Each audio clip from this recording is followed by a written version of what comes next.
All right, so I'll go ahead and begin. Um, before I start with my paper, which I've titled "Imagining NAASR: Pasts and Futures," a couple of notes. We're hoping to have this appear in Method and Theory in the Study of Religion later. So I wrote a somewhat longer version, and this is an abbreviated version. So I've chosen for the longer paper, I chose 9 examples to illustrate some things that I think are central to NAASR. But I've cut out examples from Bill Arnell, Russell McCutcheon, and Jonathan Z. Smith. It's not because I don't think that their ideas are important, but to fit this down into the time period. But those parts should be restored in the published version. Also, I want to note that I've integrated a lot of quotes. I quote a lot in my writing, but I'm not going to constantly say quote, end quote, end quote. So you'll have to wait for the published version to see which words are exactly mine and which words are theirs. And last, I should have said more about the IAHR in this paper, and I haven't, and hopefully that will be corrected in the published version. I've spoken about our relationship to the AAR and SBL, but our relationship to IAHR is arguably just as important. In any case, having said that, let me go ahead and begin with my prepared remarks.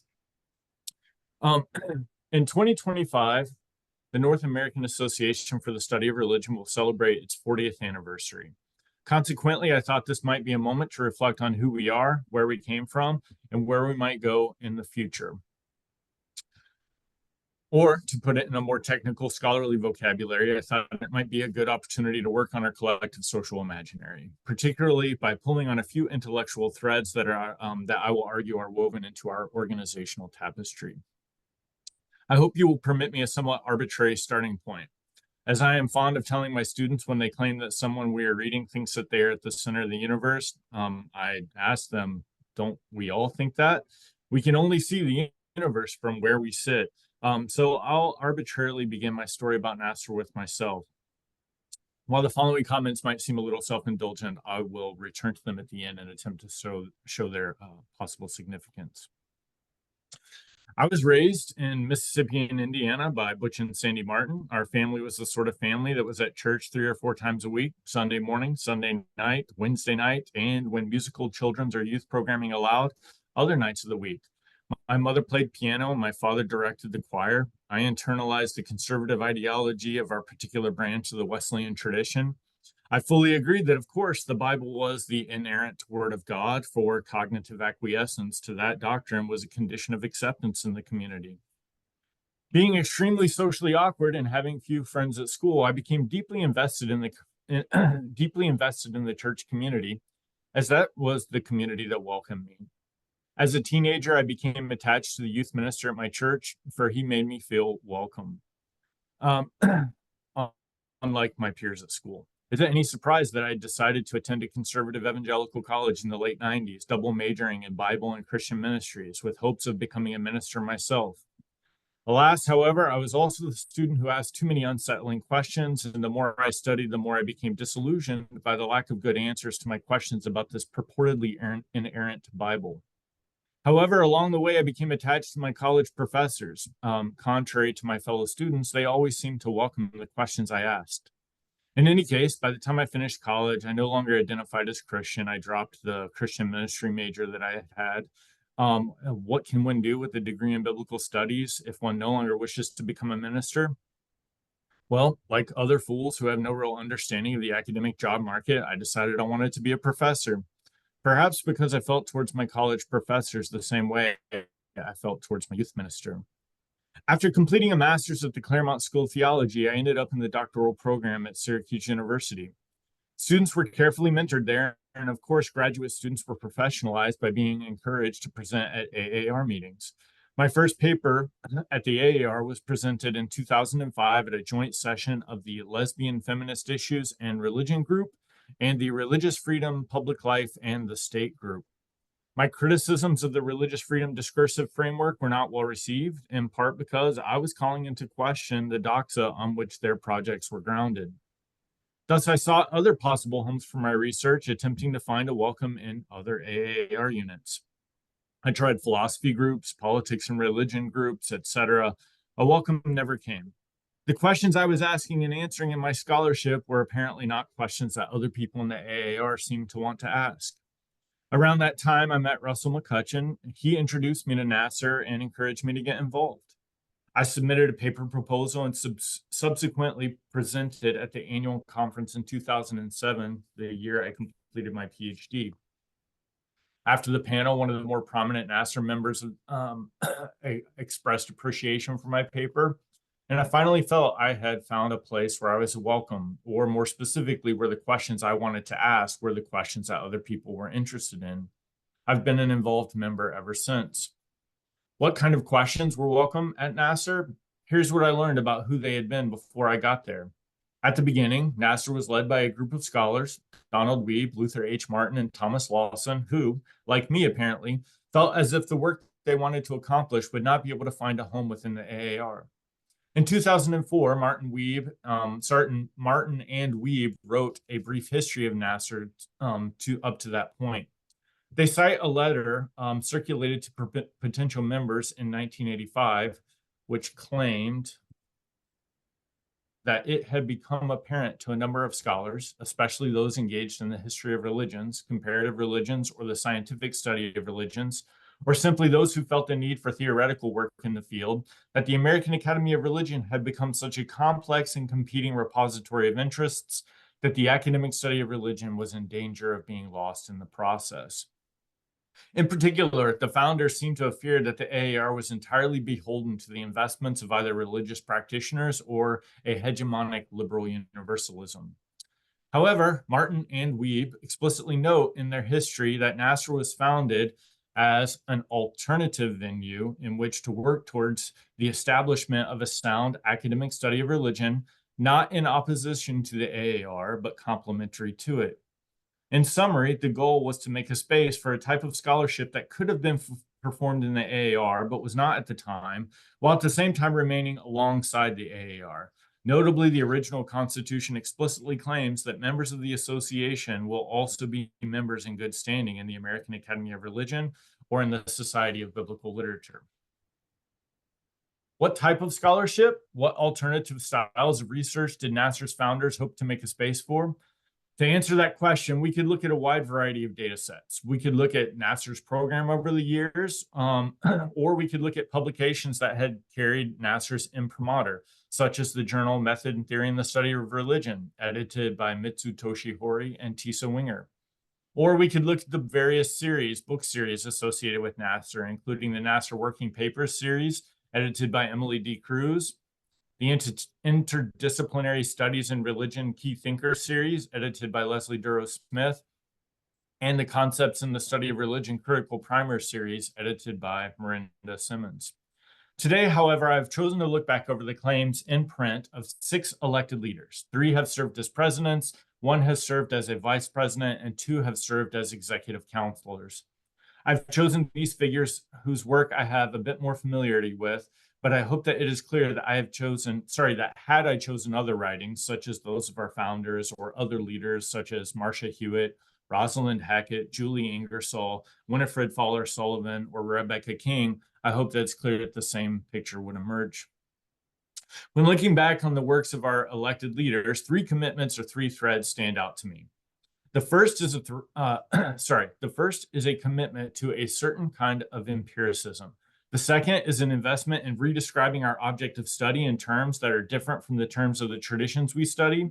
And the third is an interest in the history and future of methods and theories we use when studying what we study. In my remaining time, I would like to say a few words about each of these 3 threads before circling back to my autobiographical narrative.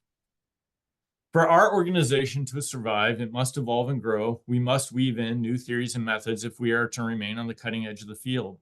However, if we weave out these 3 threads from our past, we might lose what makes us distinctive. To remain a space that is complementary to rather than identical to the AAR and SBL, and to remain a leader within the IAHR, we must not forget the historical patterns in our fabric that might make us unique, even as we graft in new threads.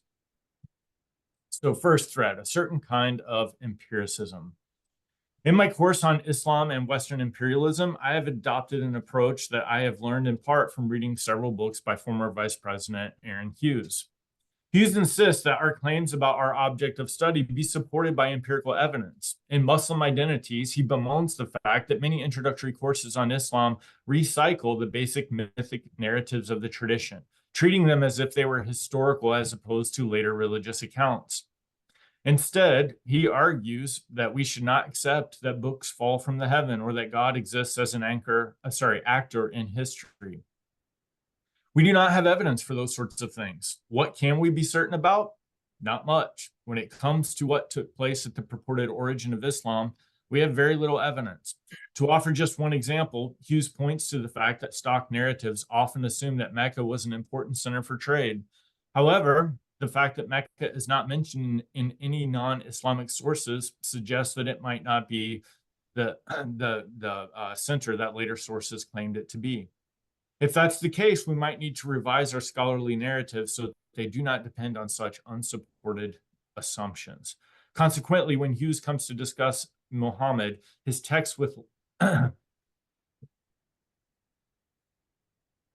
When Hughes comes to discuss Muhammad, his text is laced with qualifiers such as according to tradition, or sources claim.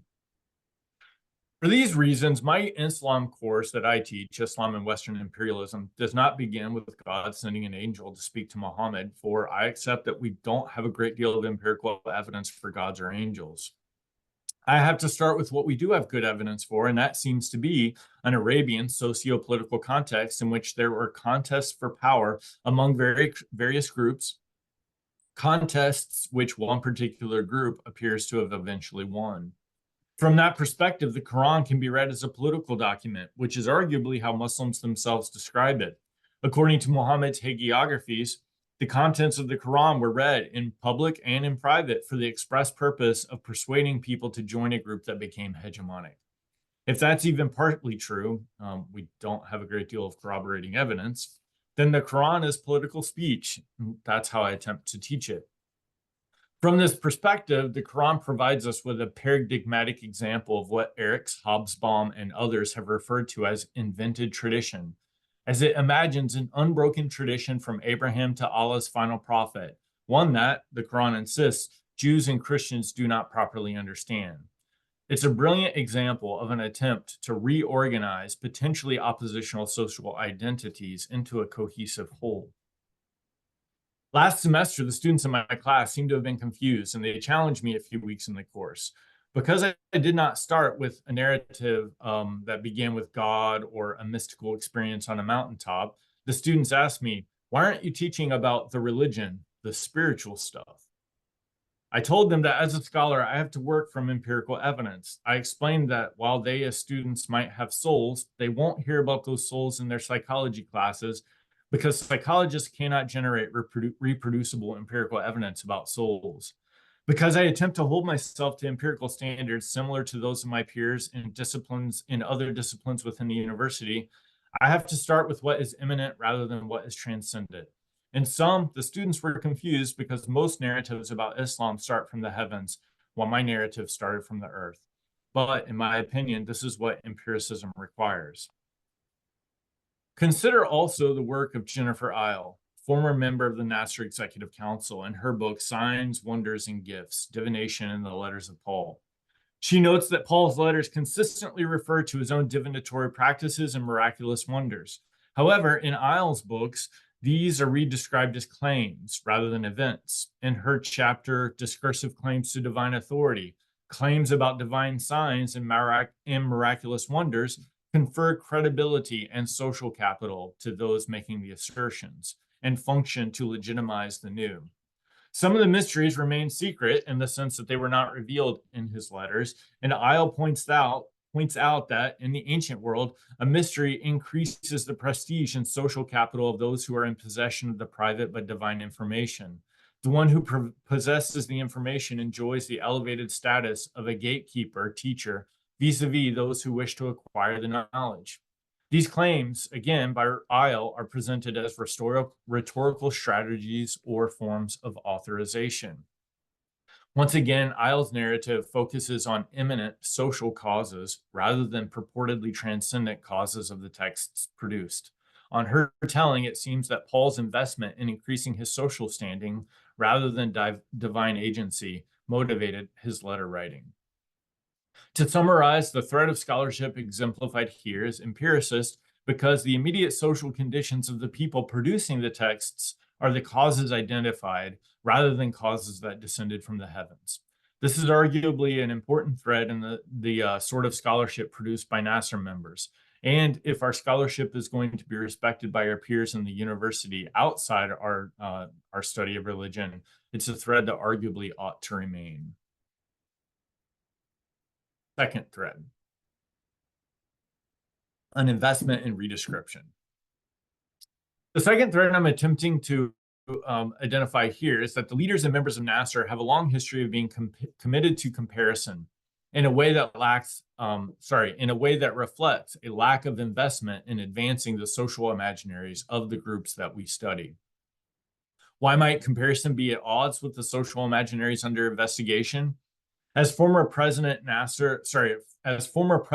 NAASR, Jonathan Z. Smith, has so carefully demonstrated in Drudgery Divine, comparison necessarily entails at least two things compared in a third term. When it comes to comparison, we are always saying that X resembles Y with respect to another term. The statement of comparison is never dyadic, but always triadic. Thus, for instance, Muslim ablutions and Christian Mass become rituals, and it should be clear that ablution, Mass, and ritual are not synonyms for one another. The very use of the term ritual is a redescription of them. The comparison of one ritual to the next requires describing what is to be compared using a third term that is necessarily different from either of the things compared. Again, comparison is always redescription. While I doubt that many Muslims or Christians would object to the comparative claim that their practices are rituals, not all such comparisons are as unobjectionable. Anecdotally, I was recently chatting with some fellow faculty at my institution who were a bit puzzled over a student who had recently found Jesus. I suggested that we might redescribe or reclassify. From the perspective of the social theory that I use in my scholarship, she found Jesus could very well be redescribed as she found a welcoming community that made her feel at home.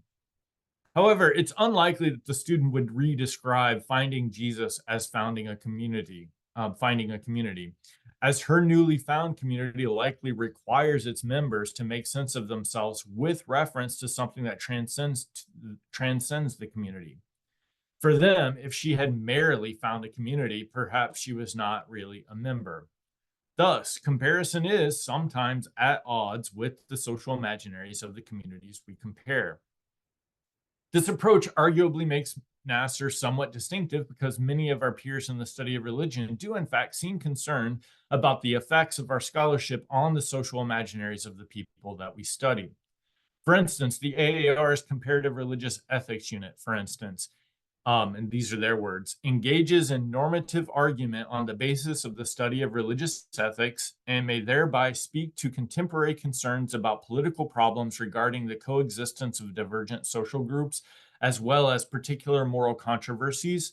Ideally, comparison across groups helps generate more insightful interpretations of particular figures and themes. End quote. By contrast, Hughes and Isle do not write so that Muslims and Christians can improve their social imaginary.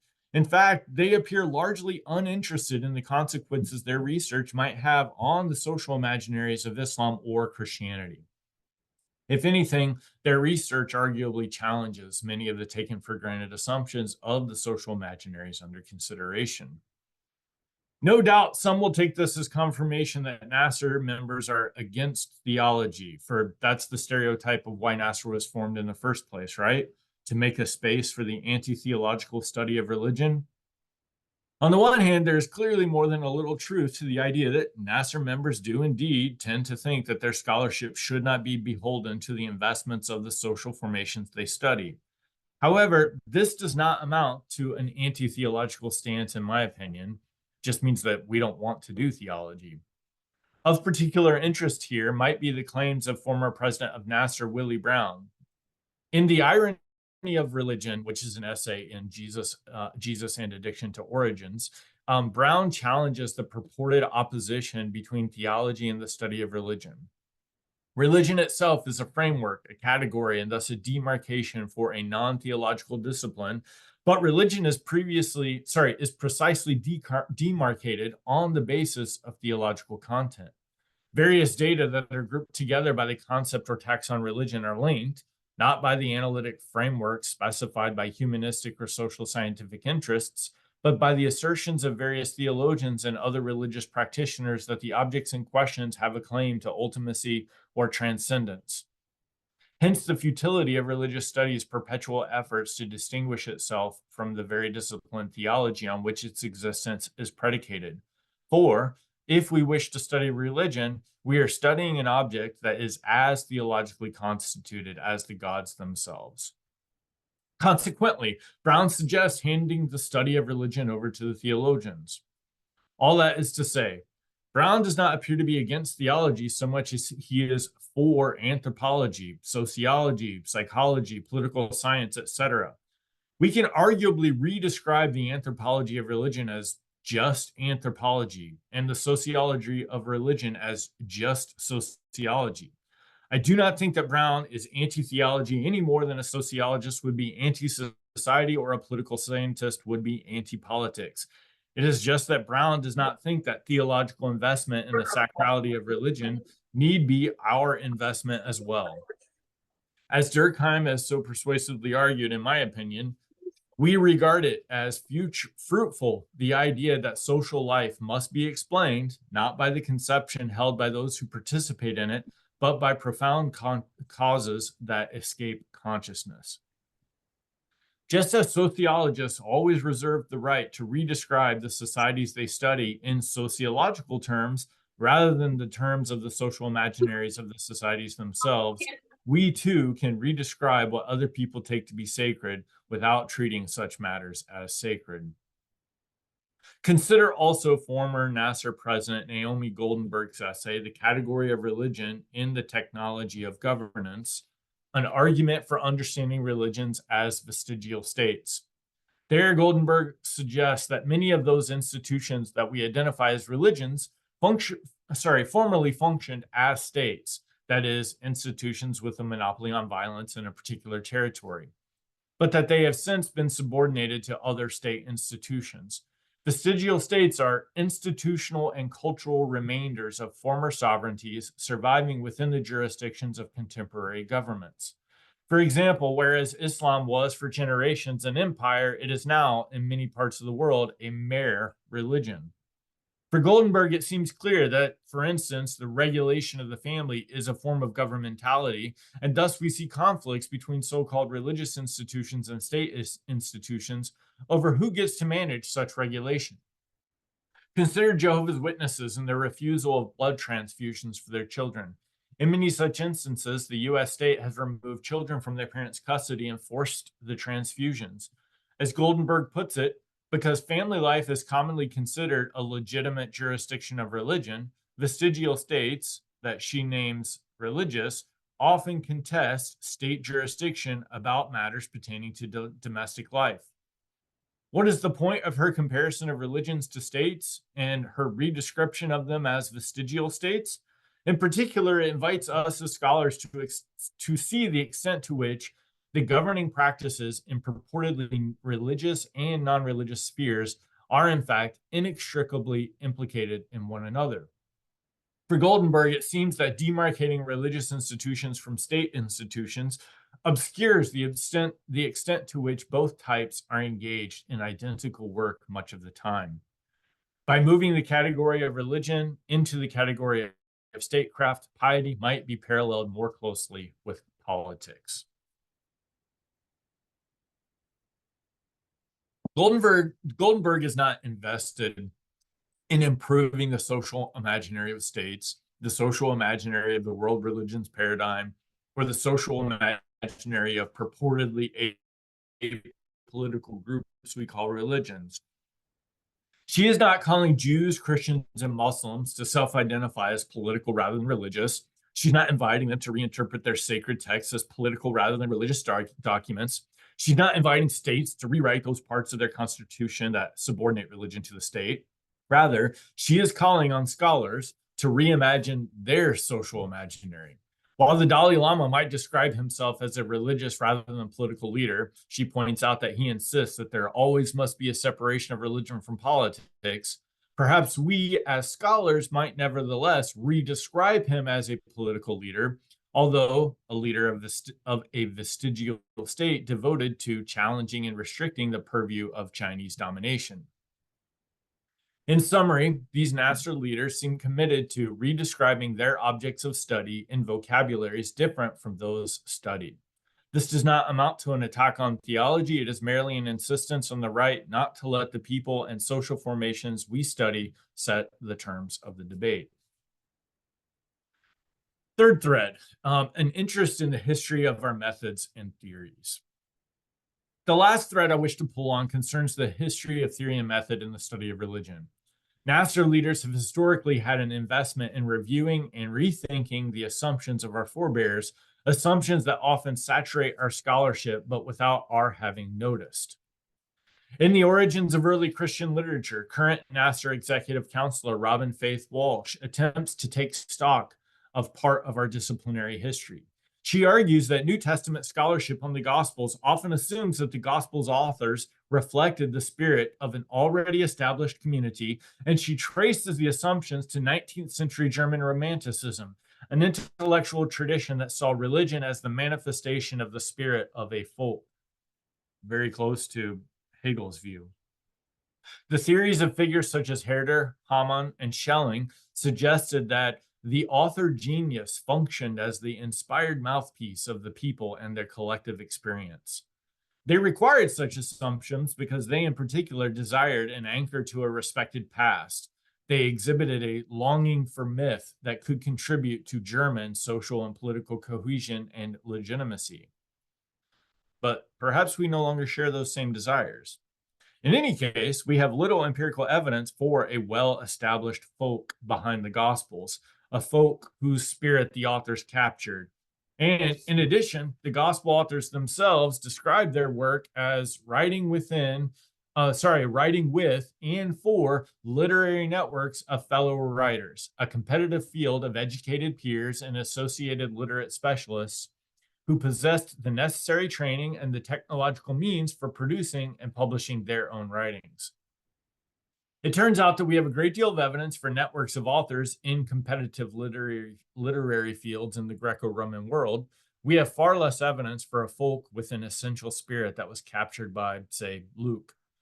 She argues that the field has lost sight of its roots in Romanticism and that appeals to this legacy are now not only largely unconscious, but also persistent. Along the way, Walsh insists that we treat our object of study no different than we would any other object of study. We must evaluate these works as we would any other kind of Greco-Roman literature. We must not treat them as special, for perhaps the Gospels are no more remarkable than writings like Lucian's Demonax, I'm probably mispronouncing that, the Satirica, other great Greek and Roman novels, or later works like Metamorphoses. However, to make those comparisons possible, we must reflect on the history of our discipline, uncover those now unspoken disciplinary assumptions that prevent us from making those comparisons, assumptions that reflect mythic investments the Romantics had, but which we might not, and then rediscipline ourselves to think otherwise. There are no disciplines without sedimented assumptions that reflect the investments of our forebears, but if the investments of scholars change, as they always do, we might want to perpetually revisit our history so as to uncover those sedimented assumptions. The last figure I want to consider is former NAASR President Tomoko Masazawa. In her book, The Invention of World Religions, she demonstrates that the world religions paradigm we have inherited from our forebears reflects a set of investments in European and Christian superiority. Much of the scholarship from which we derive our talk of the religions of the world depended upon assumptions about the universality of Christianity, the truest and most rational religion. Masuzawa argues that eventually Christian universality gave way to the presumed universality of European science. The scholars who wrote these 19th century treatises had a systematic set of assumptions about how the non modern, non West was presumed to be thoroughly in the grip of religion, as all aspects of life for them were supposedly determined and dictated by an archaic metaphysics of the magical and the supernatural. Non-Europeans, as well as Europeans of the pre-modern past, were uncivilized, uneducated, superstitious, and savage. Of course, by contrast, then contemporary Western science had sufficiently developed in accordance with rational principles and established itself on the basis of the rule of law instead of some real or imagined supernatural authority. The modern discourse on religion and religions was, from the very beginning, a discourse of othering. Although today we might recoil were someone to make an undisguised claim of cultural superiority in their scholarship, our very discourse on the religions of the world is saturated with such assumptions. Without those sedimented assumptions and investments, we might have no reason to organize our objects of study into the category of world religions in the first place. The assumptions underlying the world religions paradigm are, in her words, mostly pre-critical, unreflected assumptions on the order of street corner opinions. But when it comes to the subject of religion, it appears that the scholarly world is situated hardly above the street level. In her concluding remarks, Masuzawa suggests that we might consider ourselves inoculated against theological dogmatism and racial and cultural bigotry by virtue of being pluralistic in orientation and historical in method. Perhaps we now know that Christianity is not the superior religion and that we must be social scientists rather than apologists. However, citing Ernst Troeltsch as exemplary of this intellectual shift, Masuzawa also notes the cost that comes with this move. Because science, rather than religion, is true, religion is destined to remain strictly a matter of conviction, interior to a person or a race, and the source of such conviction is ultimately the evidence of a profound inner experience and nothing else. While this move was perhaps disastrous for theologians, it was simultaneously a great boon for the historians of religion who now had an unprecedented opportunity for the discourse of the science of religion to surge forth. Religion had to move into the realm of subjectivity so that science could claim universal objectivity, the place that had previously been held by Christianity in their context. Arguably, science could not exist without religion as its foil. The paradigm had its birth in this intellectual move. Consequently, perhaps our entire narrative is saturated with the very same hidden supremacist pretensions and exclusivism. In a way, by the end of the 19th century, the Europeans decided they could look down on the peoples they viewed as primitive, but this time, instead of being inferior because they were not Christian, they were now inferior because they were not scientific. Consequently, Europeans could continue to dismiss or ignore any of the primitives' claims that might be at odds with their own. As became clear in retrospect, this narrative was conditioned by what we now refer to as Western imperialism. If we continue to reify religion as a foil with which to compare our science, arguably we risk doing the same. There's no doubt that many would contest Masuzawa's narrative. However, if there is even some truth to it, she invites us once again to attend closely to our own disciplinary history. If we are to avoid the mistakes of scholars who treated the Gospels as the product of geniuses capturing the spirit of a folk, or if we are to avoid the mistake of adopting supremacist narratives while forgetting they are supremacist, we must be as attentive to the history of method and theory as we are to our own contemporary methods and theories. Conclusion. Religion is nothing special. Today, I've argued that the scholarship of NAASR's elected leaders reflects a long tradition of commitment to empiricism, redescription, and writing critical histories of our own theories and methods. Note, arguably, these investments are not at all new. I don't think that I'm imagining a new NAASR identity here today. What were Don, Luther, and Tom interested in or invested in, if not empiricism and not treating religions religiously? And Don Weeb himself wrote an entire book, The Politics of Religious Studies, criticizing prior methods in the study of religion for their problematic assumptions and investments. Such has been the NAASR experiment from the start. But I want to return for a moment to the claims of Willie Brown and Tomoko Masazawa, both who seem concerned with scholars making religion their foil. For Brown, the very idea that religion is special is itself a theological idea and one we could do without. For Masazawa, the very idea that religion is special was a product of Eurocentrism. In the past, many of us in NAASR have objected to the ways in which religious specialism is often a form of protectionism. Many of those who want to many of those who want to present religion as unique also want to protect it from profane scrutiny. Some scholars, like Ninian Smart, have even formalized protectionism as a method. He suggests that we, unlike all other disciplines in the modern university, should be entirely agnostic about the truth claims of those we study. We here at NAASR, by contrast, tend to want to reserve the right to submit religion to profane scrutiny. But note the complication. If we can submit religion to profane scrutiny, and if religion is not going to be our foil, then arguably we must similarly submit ourselves to profane scrutiny. To return to my opening autobiographical remarks, I noted that it seemed to me that I attached myself to church because, insofar as I was socially awkward, it was one of the few places that welcomed me. However, I also noted that I joined NAASR because, unlike the AAR, I found a welcome here. It was for the same reason. Perhaps so-called religious social formations and scholarly organizations function in similar ways. If religion is not a special case, all of those things that we can say about religion, such as the claim that religions are collections of authenticity narratives used to legitimate social formations, all those things can be said about scholarly organizations as well, including the claims that I'm making today. Recently, a friend of mine who is a social psychologist asked me about religious conversion and how that worked. For him, like religious conversion must be different. It's unique because it's religious. My reply was that as a social psychologist, he knows very well that people even join groups for all sorts of reasons, just like all groups. Arguably, we don't need a special theory of religious conversion to explain why people leave and join religions. If religion is not special, then people leave and join so-called religious groups for the same reason they might join or leave academic societies.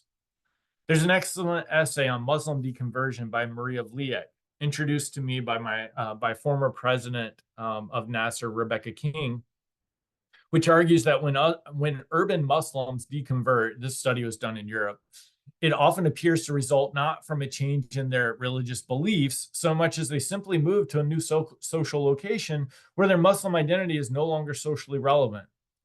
I developed different identities at the various religious and academic institutions at which I did my academic training, but which identities were relevant shifted over time. At my conservative Christian undergraduate college, heretic was a nickname and salient identity marker, one which I apparently proudly wore at the time. In my doctoral program, I may have held the same intellectual commitments that made me a heretic in undergrad, but at Syracuse University, those intellectual commitments were more likely to make me a postmodernist. I ceased to identify as heretic and eventually ceased to identify as postmodernist, even though many of my views are largely unchanged. Arguably, the same social dynamics are at work, whether in a so-called religious or secular context. If purportedly religious spaces are not special, neither are so-called secular spaces, and I think that we can better understand all such social worlds if we refuse to treat any of them as special cases. But the cost will be that we are not so different from them as we think we are. If we took such an approach, it might be easier to see the sorts of problematic investments in the history of the study of religion, such as the investments uncovered by Walsh and Masazawa. Arguably, we can learn just as much by submitting ourselves to profane scrutiny as we can by submitting religions to profane scrutiny. If we should not treat religion religiously, neither should we treat science religiously. Last, if we look at the publications of our elected leaders, our annual programs, or the essays published in our journal, Method and Theory in the Study of Religion, NAASR's theoretical strengths in the past have included its focus on cognitive science and evolutionary theory, sociology and critical social theory, feminist and gender theory, discourse analysis, the history of the field, and meta-reflection on the study of religion in general. Arguably, we have been leaders in these areas. But when it comes to the future of method theory, there are many new things on the horizon.